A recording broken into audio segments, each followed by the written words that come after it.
I remember once being asked a few years ago by a young man, how do I know if God is calling me to be a priest, or what can I do to try and be more sure and discern whether that's my vocation? Now that was all the way back in 2008.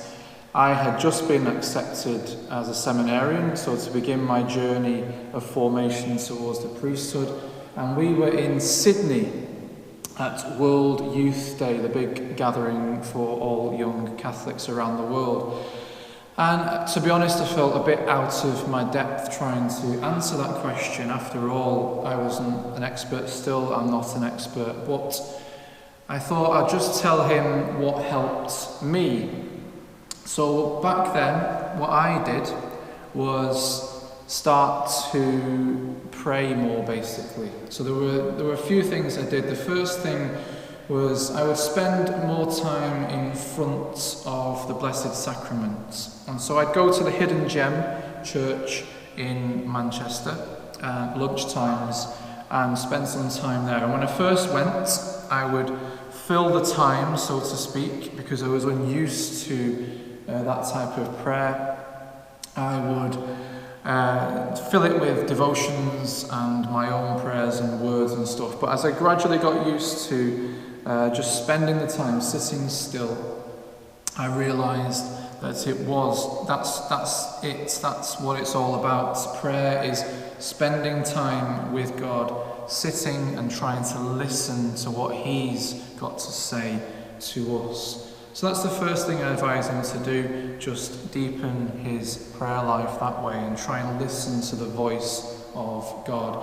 The second was that I started to read the Bible more, because after all, that's where we encounter Jesus, where we meet him, and it's where God is trying to speak to him. So I did that more. So that was my advice to him, those two things. And then thirdly, once I'd practiced and done those other two things a bit more, the third one came as a fruit of that, and that was seeing God speaking to me through other people, through the actions and the words of other people. So it was those three things that helped me discern what God was calling me to do and to try and hear his voice.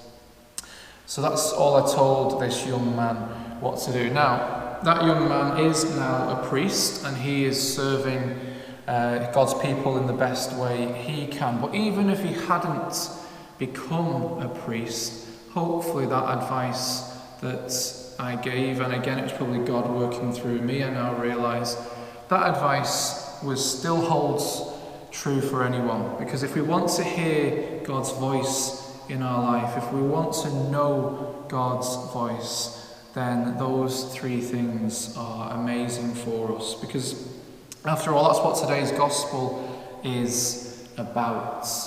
Jesus says, the sheep follow me because they know my voice. More or less that's what he says.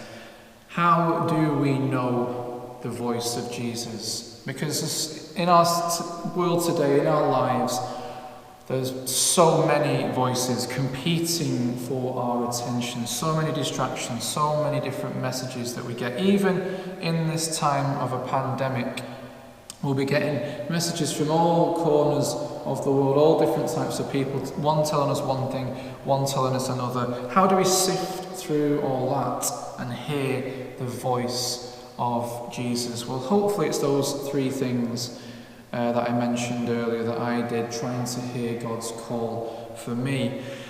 Because we can all pray more deeply.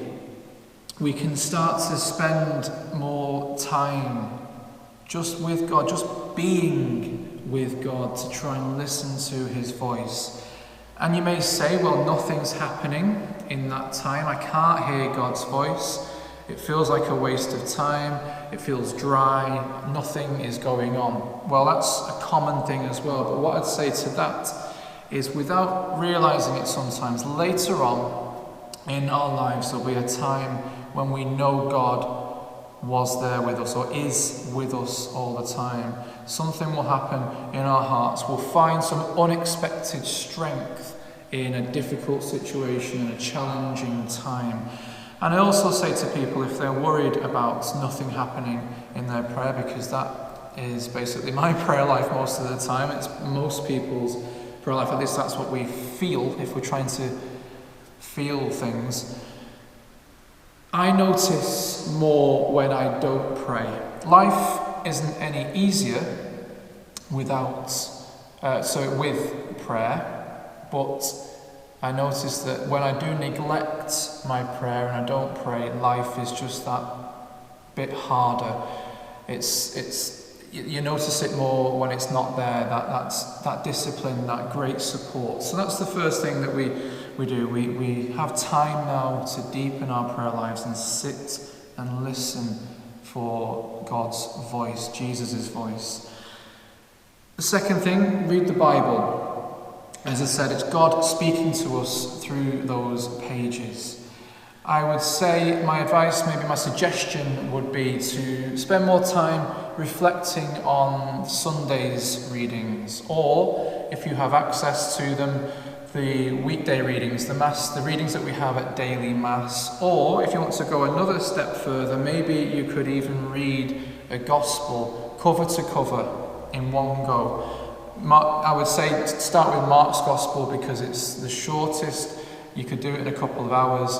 See how you feel at the end of it. Who is Jesus to you at the end of that? And then maybe go and read another Gospel and see how you feel at the end of that. And then all the time trying to remember to think about what is God saying to me through these sacred scriptures. It's a wonderful gift we have, and now again we've got a little bit more time, hopefully, to dwell on the Bible and hear God's voice there. And then, of course, after doing those two things, the final one should come more easily. Seeing Jesus and hearing Jesus in other people, and those we live with, those around us. And that is how God speaks to us as well. So those three ways I would suggest is how we can hear God's voice, Jesus' voice today in our world, in our lives. Because after all, what is he promising to us in today's gospel? He says he is the gate, or he is the door. He has laid down his life to be that gateway for us. He keeps us safe, and he allows us to find pasture. Pasture it's a great thing to have. But it's not just about being safe.